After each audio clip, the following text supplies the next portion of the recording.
my name is Annie House. Welcome to my fun and easy tutorials where I teach you to make jewelry using top quality products. In this tutorial, I'll show you how to work with Lux resin. This is a step to show you how to make a finished piece like this. This is a wood circle that has decorative Italian paper on it with a nice coating of Lux resin. In this process, I have used Glamour Seal to protect my papers and to glue the paper to the wood, and Lux resin. To prepare my piece that I'm going to coat, I've taken my 1-inch wood square, some Italian paper, I glued it together with the Glamour Seal, I trimmed around the back with my X-Acto blade, and when I had my finished piece, I brushed on the Glamour Seal and allowed that to dry. So this is the end result that you're going to start, that you'll have prepared ready for working with Lux resin. Here I'll show you how to make a finished piece like this wood round with Italian paper that's been coated with Lux resin.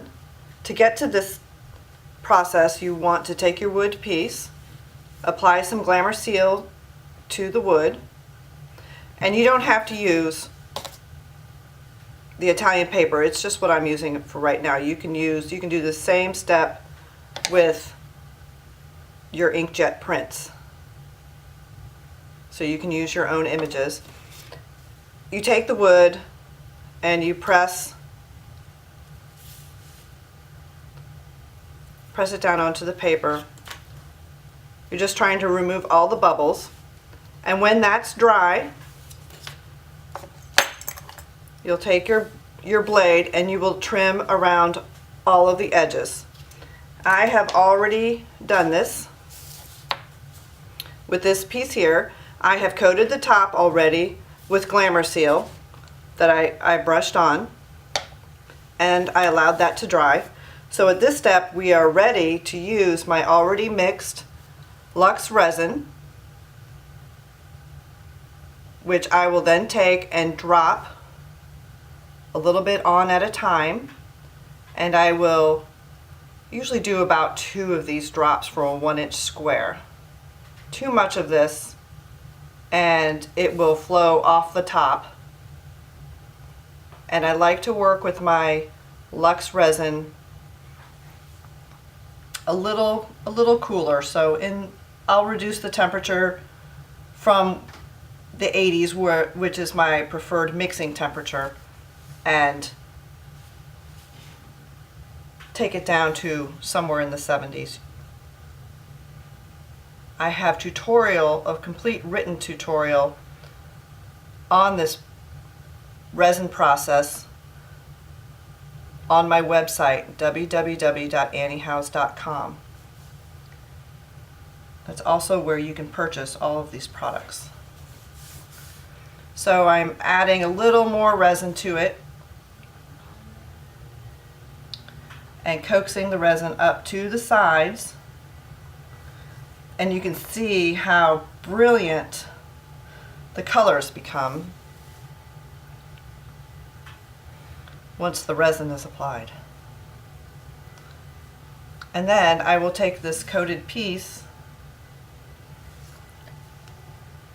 inspect it pretty thoroughly to make sure I've reached all the edges. At this point I can add little glass beads if I would like, which are included in the kit. So I'm using a toothpick to move the resin around to the sides to make sure I have it covered. And like I said, this is self-leveling resin, so any lumps that you may see will disappear as the resin begins to cure. And I will check for bubbles, and if I do see any, I'll use my flame and I will quickly go over the top just to burst any bubbles that may be there.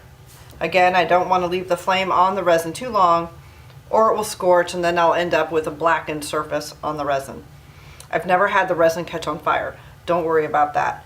You only want to just lightly pop those bubbles, and you'll watch them pop, and it's kind of fun to watch.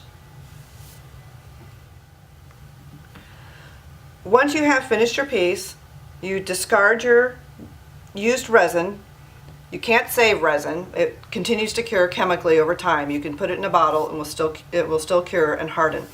So to prevent any inclusions inside of your piece, you're going to want to cover this with some, you can use a solo cup or plastic plasticware. Cover it to protect from any particles, lint, dog hair, pet hair, cat hair, from embedding in the resin. Allow it to cure. The resin takes 24 hours to cure, to touch, and by that I mean it's still somewhat soft, but you're not going to be able to leave a fingerprint in it.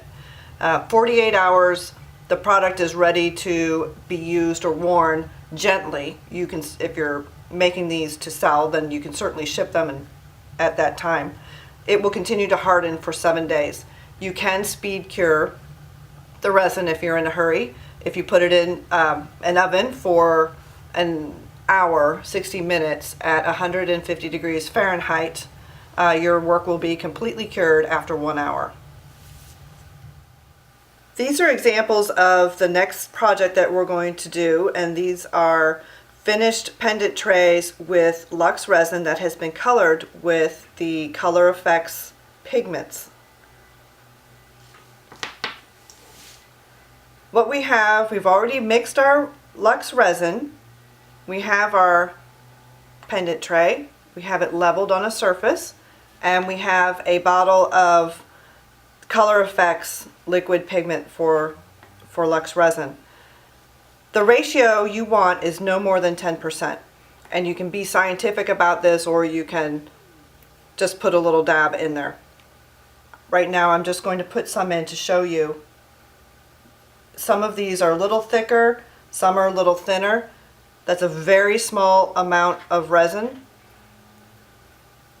in this, or of liquid pigment in this resin, and I will mix this around the same way that I mixed the resin to begin with, not wanting to introduce too many bubbles. So you can see that small amount of pigment really darkened up this resin. This pigment is a translucent. I have opaque and translucent colors. The opaque makes a more solid color, and the translucent allows you to see through it somewhat. So I am going to discard this stick, or at least wipe it off, because I have some pigment on it. And I want an even mix, so I can just wipe that off. And then you can prepare the inside of your pendant tray however you want, but just for the sake of this tutorial, I have left it blank. I can always come back and put, if I want to put crystals on top, or if I want to put inclusions inside, I can do that as well. So I've put about 3 drops of this in there. And then I just want to see how it self-levels. It's already reached every edge, every part of the pendant tray. And now I can allow that to cure.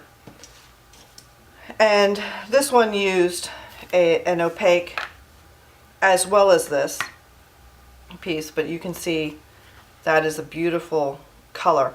These pigments are also mixable, so you can get a custom mix in your colors depending on your taste. All of these products and links to other fun tutorials are available on my website at anniehouse.com.